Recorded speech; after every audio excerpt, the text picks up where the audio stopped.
Hello, welcome to the Power of Healing Your Energy show. This show is all about your unconditional love, your light, your intuition, your soul's purpose. Depression and anxiety are a side effect of not living your life intuitively, not trusting your gut, the lost connections with your higher self and others. So let's go higher and feel deeper. Hello, empowered empaths. I'm Christine. I'm your spiritual guide, mentor, and healer. And I can't believe it, but this is episode 52. So that means I've been doing a show once a week for a year. I can't believe it. Where has the time gone? And hey guys, come on in, say hi, please share, share with your friends, tag some people. Let's get this conversation going, because when I talked to this gentleman 3 months ago, when, things kind of went sideways in the world, depending on who you talk to or how you feel about it. So we all have a different experience, do we not? And Steve Sims, he is the real life Wizard of Oz. And I'm like, this is cool. I like that. He basically, talks about blue fishing. And I'm like, what the heck is that? So we're going to dive deeper into that as well, because it sounds so interesting, right? Basically, there was one line, or quite a few lines in his website, but one that stuck out on his bio. He talked about, in a world loaded with self-described motivational gurus, and I'm sure we're seeing this more than ever, who are far, far more interested in your cash than they are in your consciousness. So find out why Steve refuses to compromise his principles. And just a little bit about him. I mean, he is a speaker, coach, author, and he does these amazing experiences called blue fishing. So do you know anyone that's worked with Sir Elton John or Elon Musk? We're throwing some names out here. So maybe sent people down to see the wreck of Titanic on the seabed, or close museums in Florence for a private dinner party, and then have Andre Bocelli serenade them while you eat their pasta. Well, you do now. So Steve is the real life Wizard of Oz by Forbes and Entrepreneur Magazine. He is a best-selling author of Blue Fishing and the art of making things happen. He's sought after coach, speaker, and he's part of lots of networks, groups, associations, as well as, the Pentagon and Harvard twice as well. So I'm going to bring him on, and hello, 4 months later, here we are.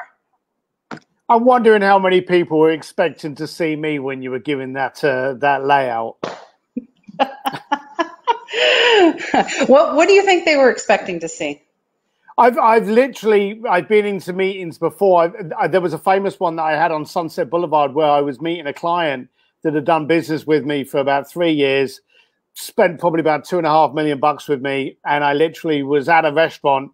He walks into the restaurant, took a look at me, goes over to a different table, and then texts me going, "I'm already at the restaurant. Let me know when you're here." So he'd seen me and gone, well, there's no way in the world I could have given that guy my credit card and my bank account. So that can't be him. So it's always funny when people get to see me. Absolutely. And I know you gave me 2 pictures, but I love the dog. Is that a pit bull in your picture? Yeah, it was well, he's actually what they call a band dog, which is a mastiff and a pit bull, but he was from an adoption home, and he's about as aggressive as, well, he's dead now, sadly, but Aww. He's about as aggressive as a sack of spuds or a carpet on a good day. But it's just an absolute love bug. He looks great for display purposes. He looks great, but there's nothing to back it up. He was your show dog. He was, yeah. My wife used to joke that he was there for display purposes only. Yeah, no, that was lovely. I could feel the energy off you too. So there was something there. I just thought I'd point that out. All right. Oh gosh. When I went deep diving in the website there, and I guess we're just going to talk about blue fishing first. Talk about how that happened. God, well, the thing is, I've always tried to manifest the room that I've wanted to live in. So I've ended up with a lot of opportunities. And I'm a great believer that if you want an opportunity, be prepared to receive an opportunity. And so I've always been in that mindset to receive opportunities. I was in a party. Someone said, hey, the kind of stuff you get up to, you should write a book. And my clients own things like countries. So if I started writing a book and tattling on about what they spent their millions on, basically I'd be dead before cocktail hour. So I declined because I wanted to stay alive. And then I was starting to do a lot more speaking gigs with entrepreneur events and talking about how a bricklayer from London can suddenly be working with Elon Musk and the Pope. And they came back to me. They got wind of one of these through a friend of mine called Joe Polish. They came back to me and they went, hey, rather than you talking about who you do it for, can we actually talk about how a bricklayer from London who, you know, left school at the age of 15, how he's doing it? So I wrote this how-to book, to be completely blunt, thinking it's never going to get anywhere. It's just going to be me prattling on, selling about, you know, the world I want to live in. No one's going to get involved. And before you knew it, it was a bestseller, and it's now been translated, and it's in Mandarin Chinese. It just launched in Korea, Vietnam, Thailand, the later part of last year. It's being written up in Russian now. It launched in Poland just before COVID, and it sold out all of its print copies in one day. So it's just gone crazy and ridiculous. So I'm quite stunned. That's amazing. Your intention, your passion, I mean, it basically manifested itself, right? Yeah. The good thing is I work on selfish liability. That's something that I have in my life. I look at everything and I go, okay, can this benefit me? If the answer is yes, okay, how can I make it benefit you? Then I know that's a relationship that's going to last forever. Everyone tries to avoid the word selfish, but I think we need to think about it more often. And I also look at liability. You know, what's my liability here? You know, if I go on a podcast and I chill with someone I've never met before in the afternoon, where's the liability? Where's the downside? You know? So I have those kind of liability things in my head. When the book came out, or when it was about to come out, and they actually paid me very well to write the book, I had no downside. So it wasn't a case of I was thinking, okay, I'm going to buy a house on the beach with the proceeds from the book, because if anyone's ever going to write a book, they should know that never happens. So I thought, well, I'm going to write a book that I want to write. I'm going to tattle on about what I think is problematic in the world.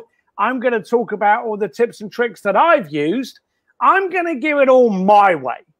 And if it resonates, great. If my mum buys 2 copies and that's all it ever sells, who cares, you know?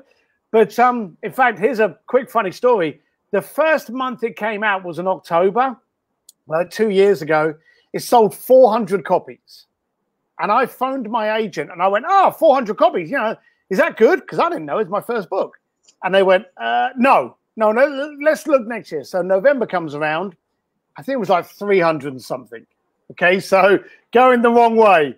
And I went, you know, is that not? And they were like, we'll call you. So I got the distinct impression that they were like, oh, bum, you know, we've backed a dead horse here. And in December, it sold 8,000 copies in 1 month. So it literally went like, it was basically like on like life support machine, and then just went, you know, and that took off. And after that, they took my phone calls. But before that, I got the idea they weren't going to be answering me. Amazing. I love that. And just your passion. I think that's what I was really drawn to. I'm just going to say hello to a few folks. We got Demetrius. He's already shared stuff out. He's from London. Thank you. Thanks for joining us. And Mary. I'm not sure what happened to you, Mary, but you have to let me know. Let us know. And yeah, another phenomenal live today. Having a wonderful, blessed day. Oh, here we go. Oh, got some newcomers here. Oh, Brian. I found you on Spotify last week. I was attracted to your podcast out of thousands. Well, thank you. I really appreciate it. And, you know, I always hear that Field of Dreams quote, you know, if you build it, they will come. So if you put your heart into something and you let it go, that's honestly, that's where the magic happens. So I'm just trying to keep up with all the comments here. You don't mind there. Steve, hello, Tanya. Thank you. Yeah, Demetrius, that's funny you say that. Frank Sinatra, I do it my way. I'm sure you've heard that before, because when you were talking about it, I was like, that's the song that comes in. That's how Spirit talks to me. How does Spirit talk to you? The Spirit actually it's the little devil on your shoulder that you shouldn't listen to, but kind of motivates you to do what you shouldn't. I love I'm a troublesome East Ender Londoner. So I was always kind of getting into I was always in the wrong room. I was always in the wrong place at the wrong time. And that's never changed. The only difference is now I get paid very well for it. But there was just this inept thing in me that would walk past the door. And my wife jokes about this all the time. But I can walk through New York. I can walk through, Tel Aviv. I can be walking through Poland. And I'll see an alleyway and I'll see a door. And I'll be like, what's going on in there? And I'll instinctively just go in. Now, I will say over my years and some of my travels, I've been in some rooms that I really wish I hadn't been in. And I'm very thankful I managed to walk out. But in challenging myself, I've always grown. And I think we grow by doing stuff that makes us uncomfortable rather than what makes us comfortable. Yeah, I love that. I always say there's discomfort and growth, and many of us don't want to go there. We don't want to look. We don't want to uncover those rocks. Something off your site as well, your imperfections are your perfections. And I love that. I think many times we're afraid to fail, or we don't want to try because we'll fail, and we don't like that feeling. No. I don't want to argue. I don't want to argue with you. It's your show, and you can always switch me off. But I don't think people are fighting to fail, especially entrepreneurs. I don't think we care about the failing. We care about people seeing us fail. Now, we're in a society where whatever you do is going to be videoed or photographed by somebody. And that's what concerns us, because then they will clip it and it can be taken out of context. This is a true story. I live in Los Angeles, and there's a massive shopping mall near us in a place called Glendale. And I was walking through Glendale with my wife. Now, this is it's a horrible story, but it needs to be spoken. I was with my wife. We met when we were 16 and 17, and we've been together forever. So I'm with my wife. In front of me were a couple of guys, a gay couple holding hands, walking along. In front of them, and I don't want to be rude, but was one of the largest women I've ever seen in my life. Now, we were being held up because the guys in front couldn't get past her because for some weird reason, she'd been to Target. I knew this because she had all these carrier bags with Target written on them. She had her hands out to the side of her at 3 o'clock and 9 o'clock. Not in front of her, but side by side. And I couldn't understand how she actually had the body strength to keep these bags up. But more ridiculous, apart from the fact that she was very wide, she'd now made it impossible for anyone to get past her. So I have to admit, in those moments, I was quite resentful for her. I thought it was quite rude.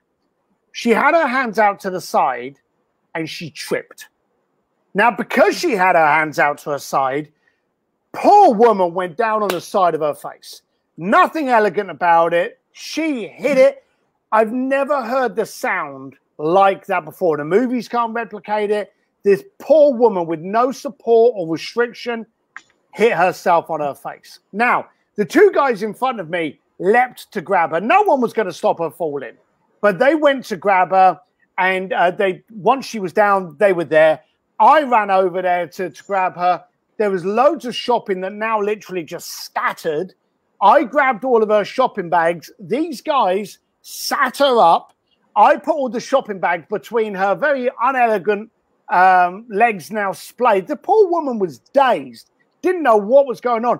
I stuck these bags between her legs. I went from being resentful that she was taking up all the room to feeling so sorry for this woman that 100% must have been hurt from that fall. Anyone falls down without holding their hands out, it's going to hurt. She didn't strike me as the fittest person in the world, so it must have been terrible for her and very shocking. As she started to come to, she started quickly moving her neck around, looking for everything. We were worried about she'd hurt herself. So I said to her, I said, look, all your bags are here. And she carried on looking around. I said, is there a bag that's not here? Is your phone gone somewhere? Has something gone missing that you've lost that I can quickly grab? Because a crowd is now starting to come around us. She looked at me. Now, bearing in mind, she'd fallen over, she was hurt, and everything had gone south. She looked at me and she said, no. I just want to make sure no one videoed it. Now, in that moment, that poor woman, now I don't know what to call them, but the medical people from the shopping mall suddenly came in. They asked to step away. This poor woman was hurt. There's no way in the world she didn't wake up the following day, at minimum, with a couple of big smacks and bruises. But she had hurt herself by going face plant, and all she could think about was people laughing at her. We're in a society now where there are whole TV shows out of people walking into walls. Most people are scared, not of the failure, of it being filmed. The difference is some of the most powerful people in the world don't care what you think. They care about the impact. And I am going to name drop, but Elon Musk, I was doing an event with Elon Musk at SpaceX, and he said to me, they will always laugh at you before they applaud. And that has always stayed with me. So I don't think we're fighting a failure, but I think sometimes we're just a little bit scared of people seeing us fail. Yeah, very well said. Gosh, that poor woman, I can just see it. And I get that because it feels like we're all under, scrutiny, judgment, under a microscope. If there's that worthiness thing that keeps coming up. And let's talk about your podcast. I had to listen to, I believe it's your latest one, and it was all about Sir Richard Branson. He is the greatest failure. I was like, I got to listen to that. Yeah, there's I started a podcast because I wanted to start a podcast. I started to get a few people that were asking me questions, and I thought, well, when you release a book and people buy it, you kind of have this obligation to keep feeding. So I started a podcast. I know some interesting people, so I suddenly started having these interesting people on the show. But what I would do, and I didn't mean it to be anything, was when I didn't have someone coming on the show, I would just grab the mic and tell a story about something, something I've been up to, something I'd found.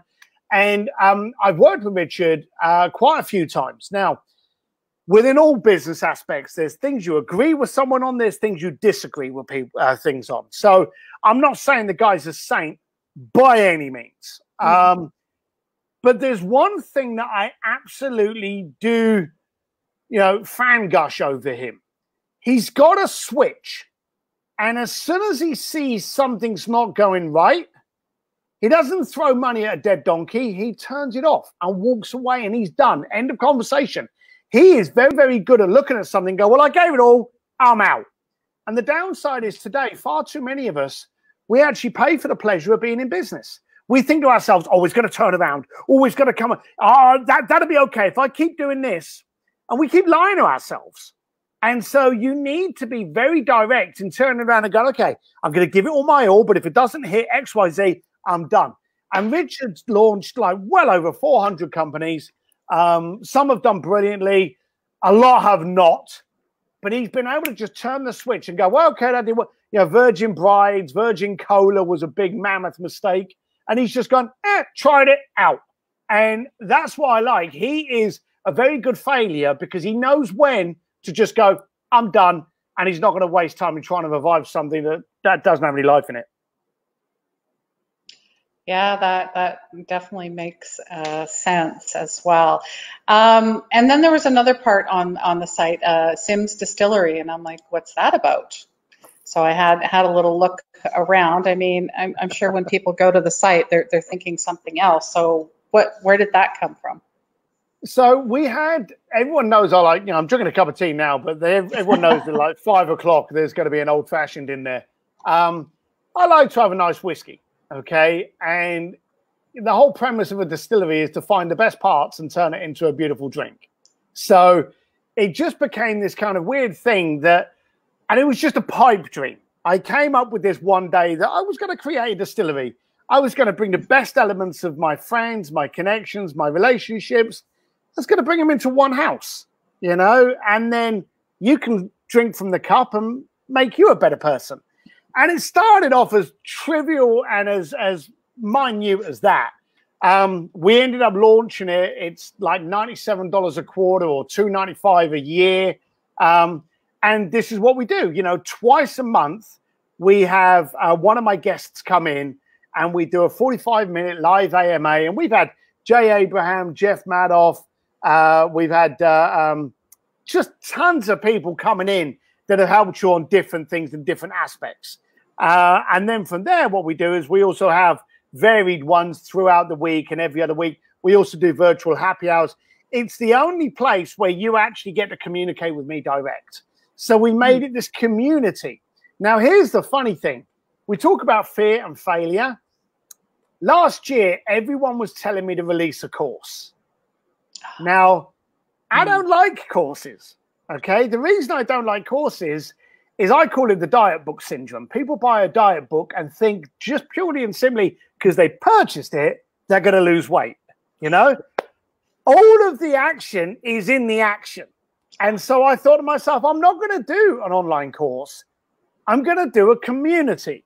So we called it my inner circle, my community. If I've done any courses, if I've done any videos, if I speak on stage, I'll get the video, I'll stick it on there so it's a library for you.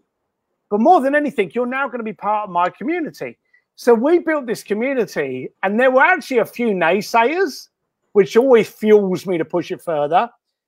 But we launched the community in February. Now, you can do the math yourself. March, we went shut down. So it was perfect timing is an understatement.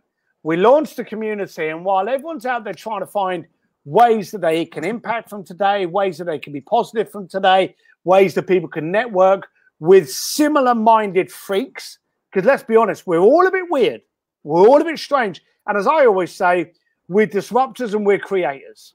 Okay, that's what we are in our world. I'm going to put you in a room, albeit at the moment online, with other disruptors and other creators so you can impact millions rather than a couple. So that's how the whole Sims Distillery came about. It's on simsdistillery.com, but that's what we actually did. We decided to put a community together that would help us misfits connect with others. I love that. And it's very interesting that you brought up courses, because I've been, thinking, oh yeah, I'm going to create a course. I'm going to do all these courses. But you know what? It just doesn't resonate with me. I feel the one-on-one, the impact, like you said, the inner circle, that has more impact. That gives someone their epiphanies, their aha moments on their own, and kind of gives them the motivation to, okay, I'm going to do this because I'm so freaking inspired, versus watching, something in a PDF and then they're like, oh, got distracted and move on. Thank you for sharing that, because I'm seeing this coming up a lot where people are wanting, I have 10 courses I have to finish. Like people will sign up but not finish them. Yeah. No, I believe the good thing about a community is you hold yourself accountable. I am regularly there. We do a live AMA, what we call it, first Tuesday, last Thursday. So our next one's actually tomorrow at 10:30 on our private Facebook group. And if you're a Sims Distillery member, you get to be part of these. Nice. You are held accountable by those people around you because you're learning all this information, but also because you're actually active, because you're coming back online, because you're actually involved in the AMAs, just like your people, asking questions, making comments. They are reactively holding themselves accountable because they're showing up. Yes. And let's be blunt, that's the biggest hurdle. Most people don't go to a gym, not because they don't want to they don't want to have to kind of leave their house, get dressed, go all the way, park the car. They don't want all of that effort. But when you show up, you move, you action, you do. So that's the good thing about a community, and keeping it consistent. I don't want to put a course up there with 5 videos and go, there you go, I'm out, good night. I want to be able to put stuff out there that's constantly going to challenge you. Plus the fact, let's be blunt, what you learn today may not be relevant next year. Absolutely. So it's a constant growth cycle. And that's what I like about a community. Love it. Love the bluntness and the truth there. Mary saying, lose weight by osmosis. Leave it to Mary. Leave it to Mary. Thank you for sharing that with us. Yeah. So no, I guess, okay, let's talk pre-COVID to now. What's the difference in your community? What were people asking you pre? Because I've been seeing that as well. People are like, oh, this is the time where you can make so much income, or people don't have, you have to change your approach, I guess is what I'm saying. So I don't know if that is just a marketing ploy that I'm seeing and many of us are seeing. So maybe. Okay. The problem, I'm going to go out on a limb and say that I'm really enjoying COVID. Okay? And I'll explain why. Before this was happening, we were all very successful. We were all very motivated. We were working hard on working hard. Okay? We'll come back to that in a second. I'm sure you know the difference. And we all wanted to make more impact, get more clients, be more productive, connect with more people, build up more clientele for more security, make more money. We all wanted these things. But the trouble is, we quite often was putting lipstick on a pig because we're moving so fast, we could never look internal. We could never stop and look at our feet. We could never sit down on a bench and go, hang on a minute, am I where I wanted to be this time last year? We couldn't do that because our competitors would go after our clients and we'd miss out on those clients. So it was like a speeding train. If you've got a vehicle traveling at 200 miles an hour and it needs to turn right, it's going to have like a 5-mile radius to be able to turn right because it can't turn right on a dime. The beautiful thing about COVID is it pushed pause. It gave you the chance to go, okay, I can look at what I'm doing now because I'm sure a lot of us have sprung clean the wardrobe, okay? But we can now spring clean the desk. We can now spring clean the business. We can now spring clean this mind up here. And we can ask ourselves questions without worrying about our competitors stealing our clients because we're all in the same boat. So it's given us a great chance to reflect on where we are today and are we happy about it? Now, I launched my community just before COVID because a lot of people wanted to know how to make more impact, make more money, do more marketing. Now, the beautiful thing about COVID is it's installed a lot of ridiculous fear. We don't know what's going on. Confusion and distraction, distortion, noise, that's paramount, that's everywhere. We honestly don't know what's going on. If we were to suddenly hear today that come the 1st of September, COVID will leave the planet. 1st of September at 9 a.m. in the morning, it could never be seen again. Our mind would change because we'd turn around and go, oh, well, I'll paint the house in between. Oh, I'll study a new language. Oh, I'll do it. The trouble is, because we don't know what's going on, so many idiots are out there binge watching Netflix or just doing nothing or crying in their hands because the world is over. Now, here's the dumb thing. COVID has taken our ability to connect with each other away. The truth of the matter is, we imposed that 20 years ago when we invented social platforms. We stopped connecting as human beings the second Friendster and MySpace came out. We now rely on sending a tweet out there to tell everyone we've had a baby. You know, the fact is that we are losing the ability to communicate.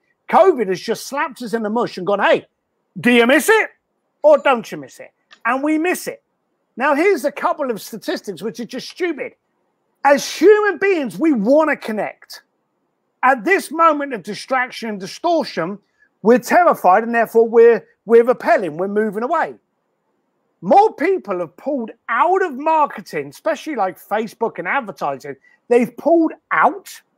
That means there's less adverts to compete against. You can get a greater distribution if you have a valid message with less money today than you could 2 months ago. But the scaredy cats are not jumping in. Me, as soon as COVID came along, doubled up. We entered in, we launched a Facebook group called an Entrepreneur. It's free of charge, so no one's making any money and there's no promotion. It's called an Entrepreneur's Advantage with Steve Sims. That's my private Facebook group, okay? Doesn't cost you anything to be in there. We launched it with, I think, like 50 people in there. COVID came along, and all of a sudden, we're now at about 1,600 people. We do a lot of connection in there, do a lot of videos in there, a lot of AMAs in there, because people want to connect. So why would I not connect? People are upset because we're not being able to network. I'm providing a platform they can network on. The bottom line of it is, find out today what is the problem that you are the solution to, and then find the person that has that problem. That's what I did. It's done very, very well for us. We are up 65% on our consulting clients than we were this time last year, because people are literally going, well, hang on a minute. While I'm in the quagmire, while I'm in the sand, Let us redefine our message. Let us redefine our offer. Let's realign who our client bank is. Let's rework our avatar. You know, this is a perfect time to be doing all of that. When the lights go up, when the green flag goes down, whatever metaphor you want to use, and we get back into the world, everyone's going to be running for the first corner haphazardly. Today is the time you get sharp. As I learned from many, many years ago, you don't sit down on the edge of the battlefield when war starts to sharpen your knife. Sharpen that bad boy now so that when war gets declared, you're the first one out there slaying. Yeah, prepare. You know, mastery of self and what you're looking to do as a passion, or finding your soul's purpose, or as they also call it, a hero's journey. Now, are there certain books that you're reading right now? Like, what are you drawn to right now? Yeah, so I read a lot, okay, and I do a 2-for-1, okay. So I'll explain this. I read, because of COVID, I've actually been going back to the classics, like, okay, you know, Think and Grow Rich. Everyone's heard of that book, okay? How many people have actually ever read it? So what I started doing was I started going back to, like, you know, the Kawasaki and the Bouchards, and I started reading a lot of the classics, you know. Some of them I agree with, some of them I don't. But I read 2 business books and then 1 fantasy, usually a thriller or a conspiracy or something like that. You see, here's the thing. A business book tells us how it was done or what we should be doing. That's what a good business book does, okay? A fantasy book gets us to dream, okay? I think today the one thing that's always going to make us stand out above Amazon is not our ability to interact. It's our ability to dream and create. Through dreams and creation, we can disrupt. So I don't want to lose out on that brainwave. So I will, the books that I'm finishing now are the Dragon Tattoo books. Okay, now there was the trilogy, and then when the guy died, I forget who the guy's name. It wasn't Stig Larsson, but someone came along and has written another 3 following on using Salander's character. So I'm reading those. I like to read fantastical books that make me go, oh, you know, and then I'll go to a business book, another business book, and then I'll go to a war, you know, and it has to be just something that gets you out of your space. It could be a fictional, it could be a crime drama, whatever, but that's how I do it. I do a 2-for-1. Oh, I love that, because, yeah, the imagination and your dreams, I talk about it all the time. That's, I mean, you know, you talk about Einstein. It wasn't, you know, all the science stuff. It was your imagination and your intuition. A lot of people didn't know that part about him, but Brianne is just saying she wasn't able to do that during COVID. She's deemed an essential worker, so her schedule never changed. And so she never got a full chance to step back and look, but she's trying to do that now. And then she says, how can you do that when the world doesn't stop? I never said it was easy, did I? I don't believe any point in this podcast I said this was easy stuff. A lot of us have been given the easy chance by having it stopped for us. You're on essential work, so you don't get that choice. So what you've got to do is you've got to do it. You've got to put it in your diary. See, here's a funny thing that I started doing years ago. I book times to speak with my kids and my wife, which is daft. I'll have like 7:30 in the morning to 8:30 in the morning, 1 hour, and it will say, talk to Claire. Claire's my wife, okay? And it's funny when people look over my shoulder and they go, you've got, you know, talk to your wife 7:30 to 8:30. Why do you schedule that? The daft thing about your calendar is if you look at your calendar, you'll schedule time for your accountant, you'll schedule time for your lawyers, you'll schedule time for your, you know, dermatologist, your doctor, your scheduled time for your scheduled time for all of these things that create no pleasure for you, and you'll miss out on all the ones you do. How many times do we get a full working week where it's been really horrible and we haven't actually had any fun in it? So I book time in there. I also book time in there to go for a walk. So Brianne, I would actually book a time in there, maybe 3 hours a week, separate 1 hours, where you literally walk the park and ask yourself the whys. You know, why am I here? Am I happy about this? Why am I doing this? Am I comfortable about this? Why is my position in life here? Why is my impact like that? Am I content with that? Ask yourself, give yourself the full stop that you need. We recharge the phone each night. but we don't recharge us. Mm. And there's nothing worse than in 5 years' time, meeting the person that you could have been. Mm. That is the definition of hell. Definitely. Yeah. Nature, self-care, self-love. Don't die with the music still in you. And Tanya's just talking about everything Steve is saying makes so much sense, especially what I've been doing these last few months. Brilliant. Yes. It's not rocket science. No, it's really stripping it down and going back to the basics and cutting out all the fluff, all the noise. Yeah. Now, when you talk about charging your phone, I don't know about you, but I don't touch my phone until I've done a full hour of me time. That's what I schedule in. Every morning, it's an hour dedicated to myself. Look, everyone's got their own. Oh, yeah. I like to look at my phone because as I would openly say I'm actually not good with people, which means I have a massive filter on the people that I allow into my world, which means once they are in my world, I want to connect with them. So when I wake up in the morning, I put the coffee on, I open up the back door, I kick the dog out to do his business, and I go out and sit there on the deck chairs over me land. I want to see what's going on. I want to see what I'm being challenged with. So I like that. One of the things that I absolutely never do is watch the news in the morning. Oh, yeah. I never, ever watch it. A friend of mine, Peter Diamandis, said that you turn the news on at 7 o'clock in the morning, you're met by an over-attractive news hostess or host who turns around and says, good morning, and then spends the next 3 hours telling you why it's not. I don't want to go into my day with that baggage. So I wake up, I look at my phone and go, whoa, what's going on? You want me to do what? You want to have a phone call with me? You want me to be on a podcast? Hell, I mean, so it actually invigorates me for the day. I plan my day from that first hour, and then I'll go into the relaxation where I'll talk about the kids and what's going on in the world with my wife. And then I'll set about the day and have breakfast. Yeah. As long as you're taking care of yourself, that's all that matters. It's just, I know people, that's the first thing they do. They go mindlessly scrolling and then they get all deep dive and then their whole day just, it's getting up on the right side of your head is basically what I was, You're totally right. Whatever rings your bell, discover that. Anything that weighs you down, anything that creates friction in your world needs to be eradicated. Absolutely. Anything that challenges you, scares you, arouses you, excites you, do more, okay? But if it weighs you down, it's never good. Yeah, and Kelly says she's scheduling a walk. Good for you, Kelly. I'll come out with you, Kelly. Yeah, nature is nurture. I mean, anytime you can get outside and look around and just be present in that moment. Grounding, that's important too, because we get carried away as well.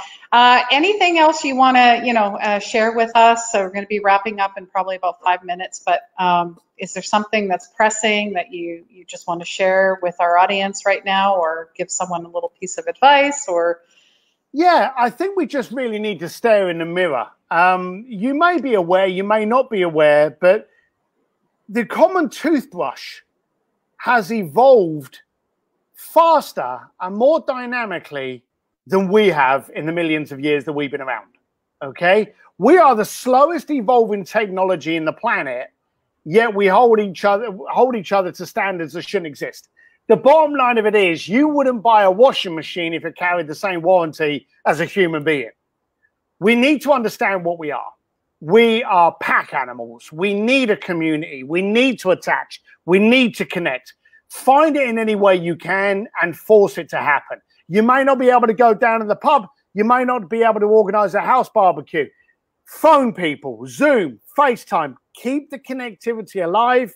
And more than anything, hate the moment that you're in so that when it's over, you run out of your front door to hug the person you love. Make sure that happens. Let's not forget this. We were socially distancing with MySpace. Don't allow COVID to make it worse. Make it realize it's taken something away that we needed and loved. When we saw, one of the things that really made me cry was when you saw those apartment blocks in Italy where people were going out at night and singing. Okay, they were drinking wine and they were talking. There were people there that lived next to their neighbors for 15 years and never spoke to. Now they're communicating. COVID can have some great opportunities if you allow it. Yes, 2020 vision, new vision, rebirth. So let's work on ourselves here. And the one question I always like to ask, and I leave till the end of the show, and I asked you at the beginning, what does magic mean to you? Ooh. Creating something that you both smile at. I love that. Yeah, I'd say that was it. Yeah, find your bliss, guys. Because life is beautiful. All right. Well, I left all of your contacts, your website, all of your social media contacts, connections. If you guys have questions, even on the replay, feel free to leave them here. Reach out. We're not going to leave you hanging. We will get back to you right away, okay? And please share this out if you've loved what you heard, what you saw. And, you know, follow, subscribe, Steve's podcast website. Try and maybe get in that inner circle as well, or even check out his book. I believe it's on Amazon, is it not? It is. You can go to stevedsims.com/book, or you can go to Amazon and just type in BLUEFISHING, The Art of Making Things Happen. So it's there. Wonderful, wonderful. And as well, I'm doing this one more, well, probably more than once because it keeps coming up. I have a Heal Your Past Life Fears. It's a free webinar coming up Thursday, August 6th at 11:11 a.m. So just comment HEAL to sign up. Basically, it's a meditation. I take you through past life regressions, and we try to heal all of that ancestral karmic stuff that is coming up. And did you know that your family trauma is inherent? That's why we're seeing so much stuff that's coming up and coming out of a lot of, timelines. Clients have been telling me this. So if this is something you're looking into, comment HEAL and sign up. I'll get you the link, and it's free, of course. All right, guys. Thank you so much, Steve, for being here. Sending lots of love and light blessings out to you and yours. And hey, guys, I want to wish you so much love. And please remember, healing begins where the ego ends. Take care.